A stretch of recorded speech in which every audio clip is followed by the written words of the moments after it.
Heart beat scan ఒక్క second లోనే world class 640 slide CT scan ఇప్పుడు మీ విస్టా ఇమేజింగ్ బంజారా హిల్స్ లో. నమస్కారం, welcome to I dream health talks with Vijitha కార్యక్రమానికి స్వాగతం. ప్రస్తుతం మనతో పాటు ఉన్నారు general consultant doctor V Aditya Ranganath గారు. ఇప్పుడు వారితో మాట్లాడేద్దాం. నమస్తే అండి. నమస్తే అండి. ఎలా ఉన్నారు? బాగున్నాను మ్యామ్, థ్యాంక్ యూ. అయితే షుగర్ చాలా పెద్ద సమస్యగా మారిపోతుంది. చిన్నపిల్లల నుంచి పెద్దవాళ్ళ వరకు చాలా మందిలో చూస్తున్నాం. ఆహార రీత్యా కొంతమందికి వస్తే, జెనెటిక్స్ పరంగా కొంతమందికి, ఏదేమైతేనేంటి అందరిలో ఈ సమస్య అయితే ఎక్కువగా. ఇంట్లో నలుగురు ఉంటే ఇద్దరికి ఈ సమస్య చూస్తూనే ఉన్నాం. ఒకవేళ షుగర్ని రివర్స్ చేయాలి అంటే గనక అవకాశం ఉందంటారా? ఉంటే గనక ఆ టిప్స్ ఏంటో తెలియజేయండి. సో ఇప్పుడు డయాబెటీస్ వచ్చింది, లేకపోతే బీపీ వచ్చింది, థైరాయిడ్ వచ్చింది, లేకపోతే వాట్ ఎవర్, ఇదివరకు మనం విన్నది ఏంటి అని అంటే ఒక్కసారి వస్తే లైఫ్ లాంగ్ అది తగ్గడానికి ఆస్కారం లేదు. సో మనం ఏం చేయొచ్చు, కంట్రోల్లో పెట్టుకోవాలి. సో డ్రగ్స్, అదే మన మెడిసిన్ తీసుకుంటాము రెగ్యులర్గా, ఆపకుండా తీసుకుంటే కంట్రోల్లో ఉంటుంది కాబట్టి భయపడాల్సిన అవసరం లేదని చెప్తారు. అయిపోయింది, అది అక్కడతో అయిపోయింది. బట్ ఇప్పుడు రీసెంట్ అంటే చాలా ఇయర్స్ నుంచి మనకి తెలిసిందే ఏంటి అని అంటే వీటన్నిటిని కూడా మనం రివర్స్ బ్యాక్ చేసుకోవచ్చు. కాకపోతే ఆ పద్ధతి తెలియక, చాలా మంది అవేర్నెస్ లేక ఇంకా అదే భయంతో ఇప్పటికీ ఉన్నారు. అంటే ఒక్కసారి వస్తే తగ్గదు, మనం ఖచ్చితంగా టాబ్లెట్స్ మీద బ్రతకాలి లైఫ్ లాంగ్. సగం ఆ థాటే ఇంకా అనారోగ్యం తీసుకొస్తుంది అనమాట. సో అసలైన నిజం ఏంటి అని అంటే డయాబెటీస్ని కూడా మనం రివర్స్ చేసుకోవచ్చు ఖచ్చితంగా. అంటే నేను చెప్తుంది రివర్స్ అంటే పూర్తిగా డయాబెటీస్ అసలు లేకుండానే మనం ఫర్దర్గా మనం జీవించవచ్చు, మన లైఫ్ లీడ్ చేయొచ్చు. అవకాశం ఖచ్చితంగా ఉంది. అంటే ఆరోగ్య సూత్రాలు పాటించడం వల్లనే. ఏంటండి మరి అవి?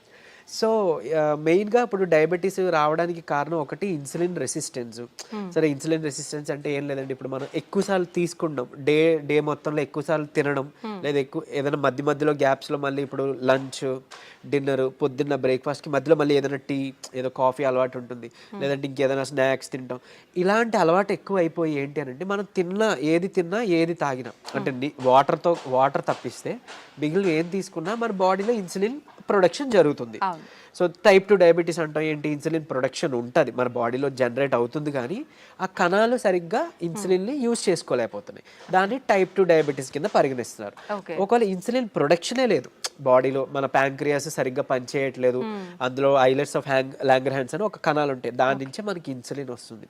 సో ఇన్సులిన్ సరిగ్గా ప్రొడక్షన్ లేదు అని అంటే అది టైప్ 1 కింద మనం పరిగణిస్తున్నాం. చిన్నపిల్లల్లో కూడా టైప్ 1 అది చూడొచ్చు. సో ఇప్పుడు ఇన్సులిన్ ప్రొడక్షన్ జరిగి మనం తిన్న ప్రతిసారి మన గ్లూకోజ్ లెవెల్స్ ఏదైతే ఉందో అది మేనేజ్ చేయడానికి ఇన్సులిన్ ప్రొడక్షన్ జరిగి, అంటే స్పైక్ అయ్యి అది కంట్రోల్ తీసుకొచ్చి మళ్ళీ అది ఇన్సులిన్ తగ్గి ఆ స్పైక్ తగ్గి మళ్ళీ మనం తింటున్నాం, మళ్ళీ పెరుగుతుంది కదా. ఇలా అస్తమాను పెరిగి తగ్గడం వల్ల మన బాడీ అలవాటు పడిపోతుంది ఆ సెట్ అయిన ఇన్సులిన్ లెవెల్కి. సో ఇన్సులిన్ రెసిస్టెన్స్ వచ్చేస్తే ఏమవుద్ది, ఇదే గ్లూకోజ్ని, అంటే రోజువారీ తినే సేమ్ అదే మోతాదు ఒక గ్లూకోజ్ని మనకి ఇప్పుడు మెటబలైజ్ చేయాలి అని అంటే ఇన్సులిన్ ఈ మోతాదుకి మించి ఇంకా ఎక్స్ట్రా ప్రొడక్షన్ జరగాల్సి వస్తుంటుంది అనమాట. అంటే ఈ లెవెల్కి అది కంట్రోల్కి రావట్లేదు, దాన్నే ఇన్సులిన్ రెసిస్టెన్స్ అంటున్నాం. సో మనం చేయాల్సిన పని ఏంటి అంటే ఇన్సులిన్ రెసిస్టెంట్ తగ్గించి ఇన్సులిన్ సెన్సిటివిటీ మనం పెంచుకోవాలి ఒకటి. తర్వాత ఆహారంలో చిన్న మార్పులే, అంటే ఇప్పుడు డయాబెటీస్ మనం ఇది చేయాలి అని అంటే సరే ఏముంది రైస్ మానేయండి అని చెప్తారు, అంతే కదా, మాకు చాలా ఇబ్బంది, మేము చేయలేము అని అంటారు. అలా ఏం కాదు, కొన్ని పద్ధతులు ఉన్నాయి, నేను చెప్తాను ఇప్పుడు ఖచ్చితంగా. అది పాటిస్తే ఏకంగా డయాబెటీస్ చక్కగా కంట్రోలే కాకుండా రాబోయే రోజులు, అంటే మీకు ఫస్ట్ 3 months 4 months కంట్రోల్ తెచ్చుకుంటారు. ఆ పైనుంచి మనకి టార్గెట్ ఏంటి అని అంటే మనం వాడుతున్న మెడిసిన్ నెమ్మదిగా డోస్ తగ్గించుకోగలగాలి. అంటే తగ్గించగలగాలి అంటే ఆటోమేటిక్గా మనకి లెవెల్స్ తగ్గితే యాజ్ ఏ మీ డాక్టర్ కానీ మేము కానీ తగ్గించగలుగుతాం కదా. తగ్గించిన తర్వాత దీన్ని పూర్తిగా రివర్స్ బ్యాక్ చేసుకొని నార్మల్ లైఫ్, అంటే ఆ ఫుడ్ని తీసుకుంటూ చక్కగా మనం ఎలాంటి ట్రీట్మెంట్, అంటే ఈ డ్రగ్స్ తీసుకోకుండా ఉండడం. మళ్ళీ అది తగ్గిపోయిన తర్వాత మళ్ళీ పంచదార తినేస్తాం, మైదా పిండి తినేస్తాం, గోధుమ పిండి తినేస్తాం, లేకపోతే ప్రాసెస్డ్ ఫుడ్ తినేస్తాం. అంటే అసలు అదే మెయిన్ ప్రాబ్లం. అంటే high saturated fats, high carbohydrates ఉండడం వల్లనే మనకు వస్తుంది. ఇది వరకు వాళ్ళకి, అంటే మన పెద్దలకి అప్పట్లో ఎందుకు రాలేదంటే వాళ్ళు ఇవేం తీసుకోలేదు కాబట్టి వాళ్ళకి రాలేదు.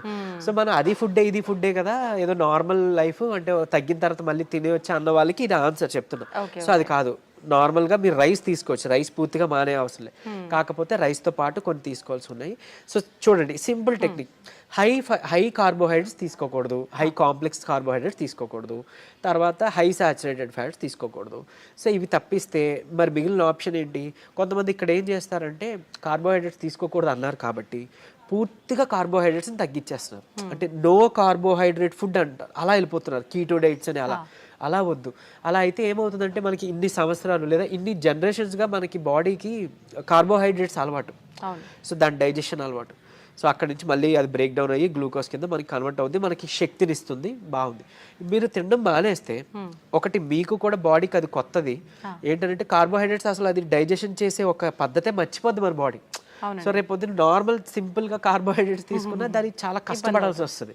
అండ్ ఈవెన్ ఒకవేళ జెనెటికల్గా నెక్స్ట్ జనరేషన్స్ పాస్ అయిన అయింది అనుకోండి, అది ఇంకా ఇబ్బందిగా. అంటే నార్మల్ అన్నమే మనం అరాయించుకోలేకపోవచ్చు, లేకపోతే నార్మల్ సమోసానే ఎంజాయ్ చేయలేకపోవచ్చు మనం. సో అట్లా. సో సరే, ఓకే, హై కార్బ్స్ అంటే తెలుసు, ఈ రైస్ నార్మల్గా అవి తీసుకునేవే. ఈ రైసు తర్వాత ఈ మైదా గోధుమ పిండి ఇవన్నీ తినమని చెప్తుంటారు, అంటే రైస్ని తగ్గించి మైదా గోధుమ పిండి తినమని అంటారు కదా. సో అది కూడా రిఫైన్డ్ తీసుకుంటే, పంచదార లేకపోతే గోధుమ పిండి ఇవన్నీ రిఫైన్డ్ ఫ్లోర్ బయట కొని తెచ్చుకుంటే అది కూడా మళ్ళీ మనకు ప్రాబ్లమే. సో మనం మిల్లులో వెళ్ళి ఆడించుకుందాం, అంటే డైరెక్ట్గా వెళ్ళి మనం గోధుమలు అలాగా గోధుమలు, దానికి జొన్నలు యాడ్ చేయొచ్చు, రాగులు యాడ్ చేయొచ్చు, సోళ్ళు అంటాం కదా, సో అలా రాగి మాల్ట్లో తీసుకునే రాగులు అవన్నీ యాడ్ చేసి దాంతో మనం రొట్టిలానో లేకపోతే మిల్లెట్స్ ఏమైనా దానికి యాడ్ చేసి, కినోవా అని ఇప్పుడు వస్తుంది, సరే అంత అఫోర్డ్ చేయలేదు అన్న వాళ్ళకి పోనీ మనకి ఏమంటారు సామెలు, అరికిలు, గంట్లు అలాంటివన్నీ తక్కువ రేట్కే వస్తుంటాయి కదా, అలాంటివి ఇంక్లూడ్ చేసుకోవచ్చు. పూర్తిగా రైస్ మానేమని నేను చెప్పట్లేదు, రైస్తో పాటు ఇది తీసుకోండి. సరే ఇదంతా కాదులేండి, ఓన్లీ రైస్ నాకు కర్రీ మాత్రమే అలవాటు ఉంది, ఇప్పుడు ఇంకేదైనా సింపుల్గా చెప్పండి అని అంటే ఉంది ఒక పద్ధతి. మనకి ఇప్పుడు ఇన్సులిన్ రెసిస్టెన్స్ అని మాట్లాడుకున్నామే, HbA1c మీ అందరికీ తెలుసు, 3 నెలల యావరేజ్ తీస్తే మనకి ఎంత ఉంది అనే దాని మీద మన డయాబెటీస్ ఉందా లేదా, కంట్రోల్లో ఉందా లేదా అని తెలుస్తుంది.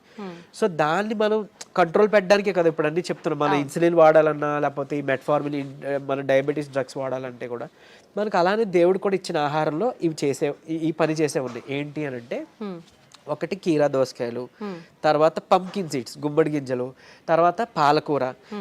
వీటిలో ఏంటంటే పాలకూరలో తర్వాత పంకిన్ సీడ్స్లో వైటమిన్ E ఉంటుంది, అది మీ HbA1cని చక్కగా కంట్రోల్ తీసుకొస్తుంది. అండ్ ఇప్పుడు చెప్పిన ఆహార పదార్థాల్లో మీకు ఇన్సులిన్ రెసిస్టెన్స్ని తగ్గించి సెన్సిటివిటీని పెంచే ఉంటాయి. సో ఇప్పుడు సరే కొంత లిస్ట్ చెప్తాను చూడండి. మష్రూమ్స్ బాగా అదే మన ఉడకబెట్టిన గుడ్లు ఫుల్గా విత్ సొనతో పాటు తీసుకోవాలి, అది కొలెస్ట్రాల్ కాదు, మంచి కొలెస్ట్రాల్ తీసుకోండి. సో తర్వాత నెయ్యి, తర్వాత మన కీరా దోసకాయలు, తర్వాత ఓట్స్, గ్రీన్ పీస్ అదే మన పచ్చి బఠానీలు, తర్వాత రాజ్మా, కిడ్నీ బీన్స్ అంటాం రాజ్మా, అలానే మిగిలిన బీన్స్ కూడా చక్కగా మిగిలిన రకాల బీన్స్, చిక్కుళ్ళు బీన్స్ ఇట్లాంటివన్నీ తీసుకుంటే కనుక ఇవన్నీ కూడా మీ ఇన్సులిన్ రెసిస్టెన్స్ని తగ్గించినవే. సో మీ ఇష్టం, గుడ్లు ఇప్పుడు ఆమ్లెట్ రూపంలో తీసుకోండి, నిద్రకి పనికి వస్తుంది ఆమ్లెట్, ప్లస్ దీనికి కూడా హెల్ప్ అవుతుంది. సో ఈ ఫుడ్ని మీరు కంపల్సరీగా క్యాబేజీ, కాలీఫ్లవర్, సో బ్రాకోలీ కానీ ఇలాంటి ఇవన్నీ కూడా మీ ఫుడ్ డైలీ ఫుడ్లో ఏదో ఒక రూపంలో ఇంక్లూడ్ చేసుకోండి. ఏదో ఒక్క పదార్థమైనా అట్లీస్ట్ కర్రీ, మనం అది వదిలేసి మిగిలినవి ఏవో తీసుకున్నామంటే మళ్ళీ కంట్రోల్కి రాదు. మీ అందరికీ తెలిసిందే, చాలామంది ఎక్కువ పాలకూర కూడా తినరు. సో అట్లా, లేదంటే మునగాకు ఉంది, సో మునగాకును కూడా మీరు పౌడర్ రూపంలో చేసుకోవచ్చు, ఎండబెట్టేసి చక్కగా పౌడర్ చేసుకొని ఒక చెంచా యాడ్ చేసుకోండి ఒక ముద్దకి, అన్నంతో పాటు రైస్తో తీసుకోవచ్చు, హాట్ వాటర్లో కూడా తీసుకోవచ్చు, మజ్జిగలో కలిపి తీసుకోవచ్చు. ఇది ఒక మనిషికి డైలీ లిమిట్ ఒక చెంచా. సో అట్లా అని ఇప్పుడు ఏం చేస్తారంటే కొంతమంది ఏదైనా రసం, చారు దాంట్లో కలిపేస్తారు, బట్ అది కలిపేస్తే అంటే ఇంట్లో 3 members 4 members ఉంటే అందులో ఎవరికి ఎంత వెళ్ళేది తెలియదు కదా. సో డైరెక్ట్గా మీరు కలుపుకోవడం బెటర్, ఏదర్ వాటర్లోనో మజ్జిగలోనో లేదా మీ అన్నం గిన్నెలోనో. ఇంకోటి అన్నము, ఇప్పుడు అలానే అదే అన్నము కూర తినే ముందుగా 1 కప్పు కీరా దోసకాయ తీసుకోండి, లేదా బీన్స్, మొలకలు తీసుకోండి చక్కగా, ఇవన్నీ మీకు హెల్ప్ అవుతుంది. లేదంటే మన దాలిమ్మ గింజలు 1 కప్పు పెట్టుకోవచ్చు, పెట్టి ముందు అది తిని తర్వాత అన్నము కూర మనం తీసుకుందాం. అలానే అన్నం తినే ముందు, టిఫిన్ తినే ముందు, నైట్ డిన్నర్ చేసే ముందు ఏం చేయొచ్చు అనంటే కొంచెం పెప్పర్ అంటే మన మిరియాల పొడి 1 చిటికెడు తీసుకొని నిమ్మరసం యాడ్ చేసి కొంచెం గోరువెచ్చని నీటిలో ఒక కప్పు లేదా 1 గ్లాసు గోరువెచ్చని నీటిలో కలిపి తాగేసేయండి. ఎందుకు అనంటే ఇప్పుడు ఈ పెప్పర్లో ఉండే పైపరిన్ అనేది మన ఏమంటారు యాక్టివ్ ఇంగ్రీడియంట్, మెడిసినల్ వాల్యూ ఉండే ఇంగ్రీడియంట్. ఇది మన లివర్లో ప్యాంక్రియాస్లో అదే ఎక్కడి నుంచి అయితే ఇన్సులిన్ వస్తుందో అందులో అక్కడ డైజెషన్ ఎంజైమ్స్ని వాటిని కూడా మంచిగా ఇది ఏమంటారు మెటబాలైజ్ చేస్తుంది. కరెక్ట్గా మెటబాలిజం బాగా జరిగి ఎంజైమ్స్ అన్ని మంచిగా ఫంక్షన్ అయ్యేలా చేస్తుంది. సో తర్వాత ఇంకొకటి మోర్ ఓవర్ ఈ ఏవైతే కాంప్లెక్స్ కార్బోహైడ్రేట్స్ మన హై కార్బ్స్ అన్నాం కదా దాన్ని బాగా కరెక్ట్గా డైజెషన్ జరిగేలాగా మెటబాలైజ్ అయ్యేలాగా ఇది హెల్ప్ చేస్తుంది. అండ్ ఈవెన్ మన పోషకాలు ఏవైతే ఉన్నాయో ఆ కూరలోనో లేకపోతే మనం తీసుకునే ఫుడ్లోనో అవి మనం వంట పట్టడం అంటాం కదా, మన అబ్జార్ప్షన్ అవి అబ్జార్బ్ చేయడానికి ఈ పైపర్ ఈ పెప్పర్ మన మిరియాలు పొడి చాలా బాగా హెల్ప్ చేస్తుంది. సో ఈ రూపంలో తీసుకున్నారనుకోండి మీరు తిన్న తర్వాత పెరిగే షుగర్ లెవెల్స్ కంట్రోల్కి వస్తాయి. అండ్ ఈవెన్ మనకి లోపల ఫంక్షనింగ్ బాగా మెరుగుపడుతుంది. ఇకపోతే డయాబెటీస్ రివర్సల్ గురించి వద్దాం. సో నేను ఇప్పుడు చెప్పింది 3 to 4 months చేస్తే ఖచ్చితంగా మీ షుగర్ లెవెల్స్లో చాలా వరకు మీకు తగ్గడం మీరే గమనించుకుంటారు. మీరు ఇంత అద్భుతంగా పనిచేస్తుందా అని అంటారు. ఎందుకనంటే చాలా మందికి ఒకటి ఉండిపోయింది సైకలాజికల్గా, అంటే drugs like what ever medicine మాత్రమే మెడిసిన్, ఫుడ్ అంటే జస్ట్ ఆహారం మాత్రమే. అసలు కాదు. మీకు గుర్తుంటుంటే ఎప్పుడైనా మీ నాన్నమ్మలు అమ్మమ్మలు మీకు ఎప్పుడైనా పొట్టనొప్పి వచ్చింది అని అంటే ఏదైనా వాము కొంచెం సాల్ట్ కలిపిస్తే వెంటనే తగ్గడం మనం గమనించి ఉంటాం. లేదంటే మెంతులు మింగేసి తాగేయండి వాటర్ అంటాం. అవన్నీ ఎందుకు పనిచేస్తున్నాయి? ఇప్పుడు యాంటాసిడ్స్ ఏవో వెళ్ళి పరగడుపున మాత్రలు మనం పైకి వెళ్ళి తెచ్చుకొని వేసుకుంటున్నాం. అవేం అవసరం లేకుండా వాళ్ళు బతికారు కదా. ఎలా బతికారు? ఇలానే. ఇవన్నీ ఫుడ్డే మెడిసిన్. ఎగ్జాక్ట్లీ. మనకి ఏదైనా అనారోగ్యం వస్తుంటే మెడికల్ షాప్ కి మనం బయటకు వెళ్ళొద్దు, మన కిచెన్ లోకి వెళ్ళాలన్నమాట. యాక్చువల్గా పోపుల డబ్బాలే మనకి డ్రగ్ ఇది అన్నట్లు, స్టోర్ అన్నట్టు. సో ఖచ్చితంగా ఇది వర్క్ అవుతుంది. అండ్ మోర్ ఓవర్ అంటే ఇప్పుడు మన బెర్రీస్ నుంచి ప్లాంట్స్ నుంచి ఎక్స్ట్రాక్ట్ చేసిన బెర్బరిన్ అనేది ఒక సప్లిమెంట్ ఉంటుంది ఆబ్వియస్లీ. సరే అది అందరూ వాడాల్సిన అవసరం లేదు కానీ ఒక బూస్టప్ కింద పనికి వస్తుంది. అంటే ఎలా అయితే మనకి డయాబెటీస్ని మనకి తగ్గించడానికి మెట్ఫార్మిన్ అనే ఒక మెడిసిన్ తీసుకుంటున్నాము, సేమ్ ఇది కూడా అదే పని చేస్తుంది. కానీ బట్ మెట్ఫార్మిన్తో వచ్చే వైటమిన్ B12 డెఫిషియన్సీ ఇందులో లేదు, ఈ బెర్బరిన్లో లేదు. సరే ఓకే, అవైలబుల్ ఉన్న వాళ్ళు వాడుకుంటారు, అందరూ ఇది వాడాలని రూల్ లేదు. కానీ బట్ ఈ సింపుల్ టిప్స్ పాటించండి, ఇది ఒకటి. తర్వాత ఖచ్చితంగా ఒక 5 minutes వాకింగ్ ఉంటే చాలు. 5 minutes వాకింగ్ అంటే తిన్న తర్వాత ఒక 10 నిమిషాలలో 5 minutes వాకింగ్ చేస్తే చాలు. మీ ఆఫీస్ ఏరియా, మీ బెడ్రూమ్, మీ హాల్ ఎక్కడైనా ఆయాసం రావాలి, చెమటలు పట్టాలి, ఇట్లానే వాకింగ్ చేస్తేనే మనకి వర్కౌట్ అయినట్టు అని అస్సలు కాదు. బాడీ మూమెంట్ ఉండాలి. సో అది చేసుకుంటే చాలు, డయాబెటీస్ మనకి తగ్గుతుంది. రివర్స్కి చెప్పుకున్న ఇందాక ఇంగ్రీడియంట్స్ ఉన్నాయి కదా, పంకిన్ సీడ్స్ అవ్వచ్చు, మన HbA1c కంట్రోల్ చేసి ఇన్సులిన్ సెన్సిటివిటీ పెంచేవి, ఇవి మీరు చేసుకుంటే 3 to 4 months ఖచ్చితంగా రివర్స్ అయిపోతుంది. ఇప్పుడు చాలా మంది మనం చూస్తూ ఉంటామండి, జామకాయ ఆకులు, లేత చిగుర్లు అని చెప్పి, లేదు అంటే తిప్పతీగ అని చెప్పి, ఇలాంటి కొన్ని ఆకులతో వేణిల్లో వేసి మరిగించిన వాటర్ తాగుతుంటారు షుగర్ ఉన్న వాళ్ళు. ఇది వర్క్ అవుతుంది అంటారా? యాక్చువల్గా ఇప్పుడు జామ ఆకులు ఉన్నాయి కదా, లేత తీసుకొని ఒక 4 ఆకులు మనం వేడి నీటిలో వేసి మరిగించి కషాయంలా తీసుకొని ఉదయం సాయంత్రం లేదా ఒక పూట అట్లీస్ట్ పరగడుపునైనా కానీ తాగితే కనుక అమోఘంగా ఆ రోజే పెరిగిన షుగర్ లెవెల్స్ తగ్గిపోయాయి. సో నేను ప్రీవియస్ వీడియోలో జామాకులు కషాయం గురించి చెప్పినప్పుడు చాలా మంది ఫోన్ చేసి అంటే ట్రై చేసి చక్కగా ఫస్ట్ నమ్మారు, ట్రై చేశారు. చేసి ఒక 2 daysలో వాళ్ళు ఫోన్ చేసి, సార్ అంటే మాకు 1 day 2 dayలోనే ఇంత బాగా పనిచేస్తుంది, కంటిన్యూ చేయొచ్చు అంటారా, ఎక్కువ కాలం అన్నారు. బేసిక్గా చేయొచ్చండి, చేసుకోండి అని చెప్పారు. సో ఈవెన్ అది వాళ్ళకి ఏంటంటే డయాబెటీస్ ఎక్కువ, షుగర్ లెవెల్స్ ఎక్కువ ఉండడం వల్ల కొంతమందికి నిస్సత్వ నీరసంగా ఉంటుంది కదా, దాన్ని కూడా ఇది మనకి జామాకులు బాగా హెల్ప్ అవుతుంది.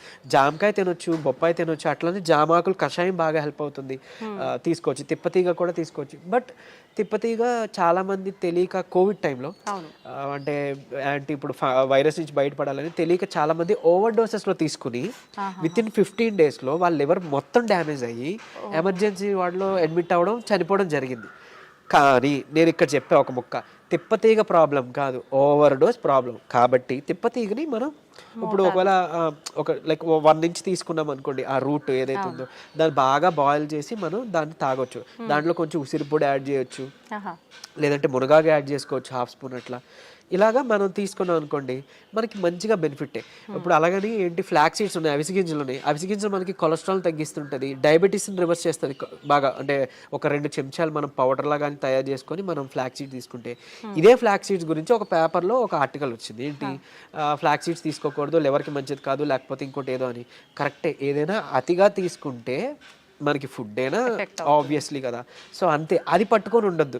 అరే ఇప్పుడు తిప్పతీగ ఏదో ప్రాబ్లం, సరే తిప్పతీగ పక్కన పెడితే అట్లీస్ట్ ఫ్లాక్ సీడ్స్, ఉసిరికాయ ఫ్లాక్ సీడ్స్, లేకపోతే మన ఏమన్నాం మన పెప్పర్, సో ఇట్లాంటివి ఉన్నాయి కదా, వీటి వల్ల ఏం చేయటం జరగదు. డ్యామ్ షూర్ మంచిదే. సో లిమిట్లో తీసుకోండి. ఇంకోటి ఫ్లాక్ సీడ్స్ గురించి ఇప్పుడు మాట్లాడుకున్నాం కాబట్టి చాలా మంది తెలియక దాన్ని పౌడర్ చేసి స్టోర్ చేసుకుంటున్నారు. వద్దు, అది ఏంటి అని అంటే ఆక్సిజన్కి సెన్సిటివ్ అనమాట, ఎయిర్ సెన్సిటివ్ యాక్చువల్గా. దీన్ని మనం ఎంత ఎయిర్ టైట్ దీంట్లో స్టోర్ చేసుకున్నా, ఎంత అమోఘంగా పనిచేస్తుందో ఇది అంత చేడ్ చేస్తుంది స్టోర్ చేస్తే. ఆక్సిడైజ్డ్ అయిపోయి మనం ఎంత ఇది చేసినా అది అయిపోతుంది. సో ఫ్రెష్గా తయారు చేసుకోండి. ఒక 2 చెంచాలు చిన్న మిక్సీ గిన్నెలో మాత్రం అవుతుంది, పెద్ద మిక్సీ గిన్నెలో అవ్వదు. సో చేసుకొని మీరు బటర్ మిల్క్లో మిక్స్ చేసుకోవచ్చు. కొలెస్ట్రాల్ తగ్గుతుంది, డయాబెటీస్ రివర్సల్కి హెల్ప్ అవుతుంది. అండ్ ఈవెన్ మనకి బయట బనానా ఫ్లోర్ అని దొరుకుతుంది, అరటి దీని నుంచి తీసిన పిండి. సో అది ఆన్లైన్లో వాటిలో అవైలబుల్ ఉంది, దాన్ని తెచ్చుకోండి. ఒక చెంచా చక్కగా బటర్ మిల్క్ దీంట్లో మిక్స్ చేసుకోండి. ఈ ఫ్లాక్ సీడ్స్ని మిక్సీలో పౌడర్ చేసుకోండి, పరగడుపునే తాగండి. మీకు డయాబెటీస్ని కంట్రోల్ రివర్స్ చేయడానికి హెల్ప్ అవుతుంది. ఎందుకు అంటే రెసిస్టెన్స్ స్టార్చ్ అదన్నీ ఉంటేనే మనకి యూజువలీ చాలా ఇదనమాట. సో డయాబెటీస్ రివర్స్ చేయడంలో ఈ అరటి ఫ్లోర్ ఏదైతే ఉందో అమోఘంగా పనిచేస్తుంది. ఒక్క చెంచా చాలు, మీరు తినే దాంట్లో ఎందులోనూ కలుపుకోవచ్చు. ఈవెన్ ఏమంటారు, మీరు తినే ఏదైనా అట్టు రొట్టెలో వేసుకోండి, లేదంటే ఇలా బటర్ మిల్క్లో మిక్స్ చేసుకోండి. ఇది ఖచ్చితంగా మీ డయాబెటీస్ రివర్సల్కి హెల్ప్ అవుతుంది. సో ఎందుకు, ఇన్సులిన్ రెసిస్టెన్స్ మనకి మెయిన్గా రివర్స్ అవుతుంది కదా, అంతే. ఇదే సీక్రెట్ ఫార్ములా, ఇది నమ్మి చేయండి. నిజంగా చెప్తున్నా, మీరు ఇయర్స్ డ్రగ్స్ అది వాడాల్సిన అవసరం లేదు. అండ్ ప్రీవియస్గా ఒక వీడియోలో నేను చెప్పాను, లైక్ పరగడుపున ఒక చెంచా కలబంద గుజ్జు తీసుకోండి అని. అది నేను ఎక్కడో మెడికల్ క్యాంప్కి వెళ్ళినప్పుడు ఒక ఆవిడ నా వీడియో చూసారంట, ఆవిడ కంట్రోల్ అయింది. సో మీరు ఇదివరకు వాడేవారు కదండి ట్యాబ్లెట్, ఈ నెల చాలా వరకు తగ్గింది. ఏం చేశారంటే, మీ వీడియో చూసాను సార్, యాక్చువల్గా కలబంద గుజ్జు చెప్పారు, పరగడుపును తీసుకోవడం మొదలు పెట్టాను, నాకు ట్యాబ్లెట్ తగ్గిపోయింది, సగానికి సగం డోస్ తగ్గిపోయింది. And with in next 2nd or 3rd monthలో ఆవిడకి పూర్తిగా నేను ఆపేశాను, ట్యాబ్లెట్ తీసుకోవాల్సిన అవసరం లేదు, ఆవిడకి డౌన్ అయిపోతుంది. సో అంత బాగా పనిచేస్తాయి మనకి దేవుడిచ్చిన ఇవన్నీ మెడిసిన్సే. సో ఇందులో చెప్పింది ఏదైనా వాడుకోండి. మీకు ఏం పని చేసిందో కమెంట్లో చెప్పండి. సో మిగిలిన వాళ్ళకి ఇన్స్పైరింగ్గా ఉంటుంది. అండ్ ఏది పని చేయలేదో లైక్ నాకు తెలిసినప్పుడు నేను సజెస్ట్ చేయగలుగుతాను మీకు ఆల్టర్నేట్గా. ఓకే, థ్యాంక్ యూ అండి. నిజంగా చాలా యూస్ఫుల్ టిప్స్ అనేది తెలియజేయడం జరిగింది. నమస్తే.